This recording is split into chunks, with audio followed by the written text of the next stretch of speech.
안녕하십니까, 장계황입니다. 오늘은 여러분들하고 현실 정치에 관련된 어떤 부분을 한번 좀 함께 논의를 한번 해볼 수 있도록 하겠습니다. 사람은 정치적 동물이죠.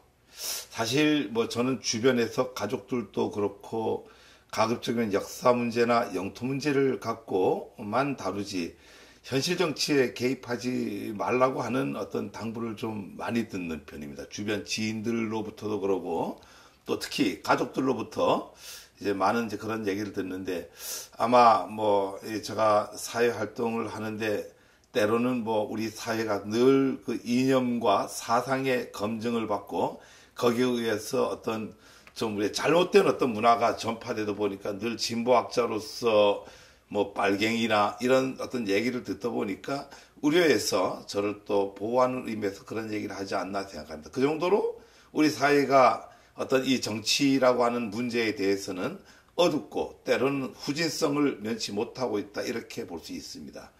그 이면에는 우리가 여러분 잘 알다시피 해방 전국에서 어떤 갈등적 요소가 그릇된 진정한 보수와 진보, 중도, 이런 어떤 이념적 프레임이 아닌 어떤 공산주의라든가 이런 대결 구조의 어떤 이런 잘못된 문화가 이념에 더 씌워져 갖고 이런 것들을 전 국민이 집단으로 잘못 인식을 하고 있다 보니까 현재까지도 그런 것들이 갈등적 요소로 나타나고 있다, 이렇게 봅니다.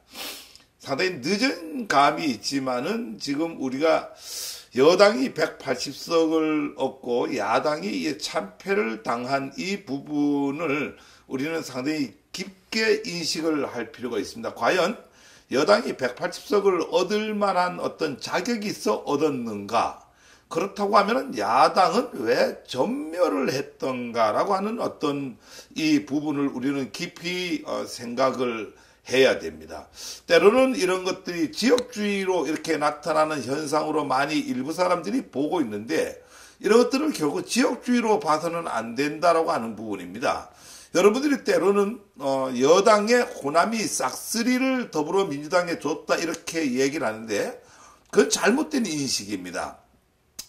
지금 21대에 그렇게 했다면 20대는 더불어민주당에 한 석도 주지 않았다라고 하는 걸 눈여겨봐야 됩니다. 과연 이 호남의 민심이라는 게 왜 20대 때는 한 석도 주지 않았던가, 이런 어떤 부분. 그렇다라고 하면은 전체 구도에서 갖고 있던 지금 민생당이라고 하나요? 그 당이 어떻게 한 석도 지금 얻지를 못했느냐라고 하는 이 부분입니다. 이게 바로 우리 민심이라고 합니다. 이거를 지역주의로 치부한다라고 하는 것은 말이 안 된다, 이렇게 보고요. 오히려 호남에서 그렇다고 하면 영남도 마찬가지로 이쪽에 남도 문화, 우리는 근본적으로 경상남도나 전라남도를 우리가 영호남으로 구분하지 말고 남도 문화로 봐야 된다라고 하는 거죠. 남도 문화에서 입장에서 본다라고 하면은 결국은 부산이나 경상남도에서는 더불어민주당이 몇 석을 얻어가는 이런 걸로 본다고 하면은 이번 어떤 그 정치 구도가 단순한 지역주의에 이렇게 발목이 잡혔다, 이렇게 보는 것은 합당하지 않다, 이렇게 봅니다. 그럼 과연 왜 거대한 공룡 같은 180석이 만들어지고 한쪽에서는 이렇게 표를 전체를 잃는 이런 어떤 수모적인 어떤 이런 상황이 벌어졌느냐? 이게 바로 여러분들 너무나 잘 알고 있는 이 중도의 민심이라고 하는 부분. 그게 어떤 측면의 진짜 민심이다. 저는 이렇게 얘기를 합니다. 아마 옛날에 한번 제가 칼럼에다가 그런 글을 한번 썼던 게 있고 이미 지금은 또 많은 그런 얘기들이 나다니고 있는데, 박근혜 전 대통령이 어떤 회계망측한 일을 하더라도 약 35%의 지지는 갖고 간다. 그러니까 35%라고 하는 게 상한선을 얘기하는데요.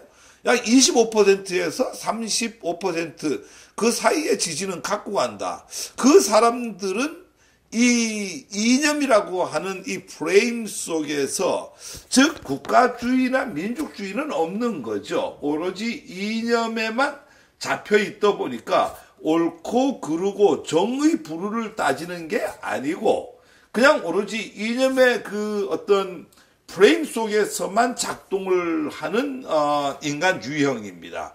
그게 뭐 지난번에 탄핵을 당한 당의 홍준표 의원이 28%인가요? 이렇게 표를 얻는 거 보면 우리는 잘 알 수 있다라고 하는 부분입니다.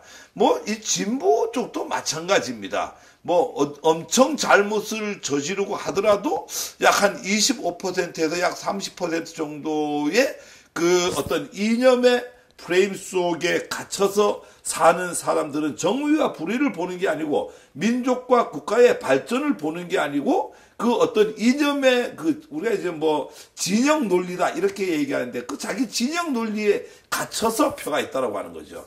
결국은 매번 이 나타나는 현상의 선거라고 하는 제도에서 나타나는 것은 뭐 결국은 그 나머지 양쪽에 극에 있는 이념, 진영 논리에 의한 이념 프레임에 쌓여 있는 사람을 빼고 나머지 사람들이 어떤 선택을 하느냐가 여야의 구조가 바뀐다라고 하는 부분입니다.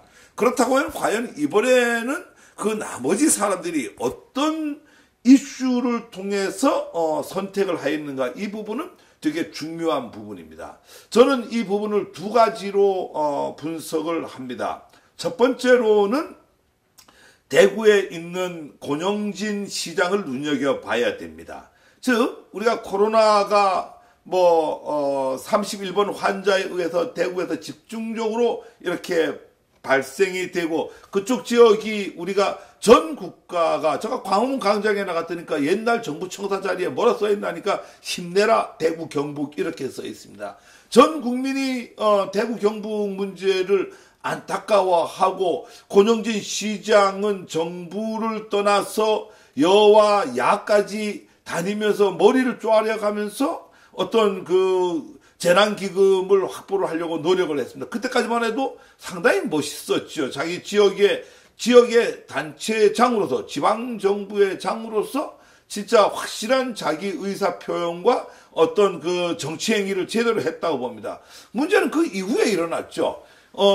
국회에서 긴급으로 자금을 예산을 편성을 해서 내려보냈는데 그게 무슨 근본적으로 나누지 않았다라고 하는 부분입니다. 그러면 이렇게 나눠주지 않았다라고 하는 것 자체가 문제가 아니라 그거를 선거에 어떤 영향을 끼치냐면은 대구 경북 사람들이 왜 안 나눠주지라고 하는 부분에 문제 제기해서 대구 경북 지역에 한정된 부분이 아니다라고 하는 거예요. 전 5천만 국민이 그 사태, 그 상황, 그 사건 자체를 바라보고 있다라고 하는 거죠. 그런 현상을 바라보고 저렇게 이념의 프레임에 갇히고 진영 논리에 갇혀갖고 있는 야당, 미래한국당. 과연 저런 사람들이 수권정당으로 능력이 있을까? 바른 어떤 정치를 해나갈 수 있을까? 그게 대구 경북에서 일어난 하나의 일련의 사태로 보는 게 아니라 전국에 있는 사람들이 똑같은 시각으로 바라본다라고 하는 거죠. 거기에 많은 중도층에 갖고 있던 사람들이 저런 정당, 저런 시각을 갖는 정당이 만약에 수권정당이 된다라고 하게 되면은 매사에 발목을 잡고 진영 논리와 이념의 프레임 속에서 정치를 해나간다라고 하는 불안감. 이런 것들이 미래통합당이 참패를 당하는 원인이 되지 않았는가 그렇게 되고요. 두 번째로는 보는 게 이제 저는 이 강북의 그 태구민 씨죠. 태영호 씨를 바라봅니다. 과연 아무리 한석이 중요하고 거기는 어떤 그냥 말뚝만 꼽아놔도 강남에서는 이렇게 그 보수당이 당선된다라는 논리가 있다라고 하더라도 북조선에서 자기 조국과 자기 그 체제를 부정을 하고 그것도 저는 거기에 대해서 확신을 갖고 있지는 않지만은 우리가 상당히 많은 언론에서 얘기하는 게 아동 성추행 문제라든가 이런 것 때문에 조국으로 돌아갈 수 없어서 이쪽으로 망명했다라고 하는 것은 뭐 자타가 다 알고 있는 부분입니다. 저도 뭐 많은 정보를 통해서 이제 언론이나 이런 걸 통해서 SNS를 통해서 알고 있는 내용임을 밝혀두는데, 그런 자를 예를 들어서 상징적으로 이렇게 얘기를 하면서 강남에다가 공천을 한 자체, 이거는 국가적 망신이라고 할 수가 있죠. 뭐 물론 그 사람이 대한민국 국적을 얻었기 때문에 뭐 그렇게 할 수 있습니다. 또 그분도 국회의원 선거에 나갈 수 있고 당선돼 갖고 의원직 활동을 할 수 있습니다. 그렇지만 제가 얘기하고 싶은 것은, 우리가 민도를 중심으로 봤을 때 과연 우리 민도가 그런 민심의 이반을 갖고 온다라고 하는, 너무나 자명하다라고 하는 거죠.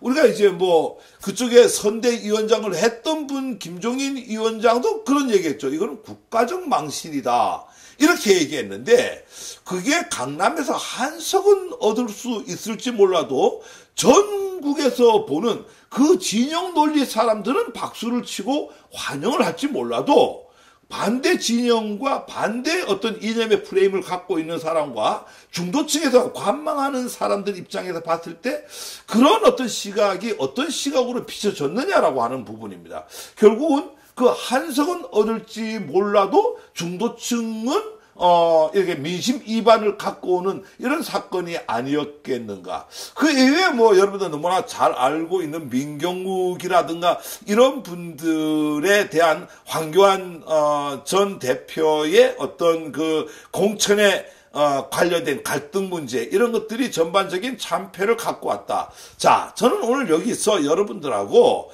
뭐 미래한국당이 뭐 참패를 했고 더불어민주당이 뭐 180석에 압승을 했다, 이런 얘기를 하고자 하는 게 아닙니다.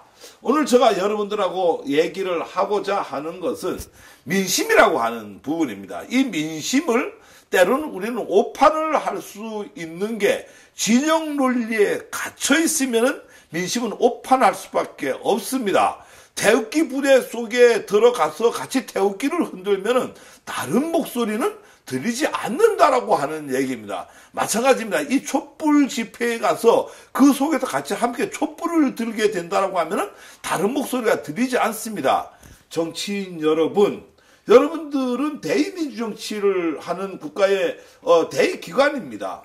민심을 철저하게 반영을 하는 게 여러분들이 해야 될 목표이고, 여러분들이 쓰여지는 도구로서의 가치라고 하는 부분을 잊어서는 안 된다라고 하는 부분입니다. 그래서 여러분들은 진영 논리에 갇히지 말고 이념의 프레임에 쌓이지 말고 진정한 국가주의와 민족주의에서 한국 우선주의, 그러니까 정의와 불의, 민족과 반민족, 통일과 반통일이라고 하는 이런 새로운 프레임 속에서 21대 국회가 열리고 새로운 대한민국이 창출됐으면 좋겠습니다. 감사합니다. 영토학자 장계황이었습니다.